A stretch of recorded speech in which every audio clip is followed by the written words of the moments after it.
चीन, पाकिस्तान और अफगानिस्तान ने तिजारत और तरक्की के लिए अमली इक़दामात पर इत्तफाक कर लिया।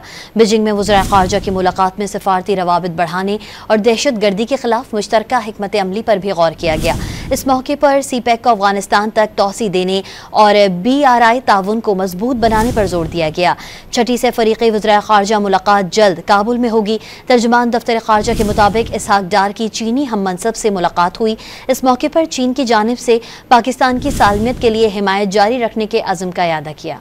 चीन, पाकिस्तान और अफगानिस्तान ने तिजारत और तरक्की के लिए अमली इक़दामात पर इत्तफाक कर लिया। बीजिंग में वज़ीर ख़ारजा की मुलाकात में सफ़ारती रवाबित बढ़ाने और दहशत गर्दी के खिलाफ मुश्तरका हिकमत अमली पर भी गौर किया गया।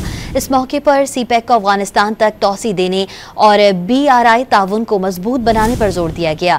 छठी से फ़रीक़ी वज़ीर ख़ारजा मुलाकात जल्द काबुल में होगी। तर्जुमान दफ्तर ख़ारजा के मुताबिक इसहाक डार की चीनी हम मनसब से मुलाकात हुई। इस मौके पर चीन की जानिब से पाकिस्तान की सालमियत के लिए हिमायत जारी रखने के अज़्म का इयादा किया।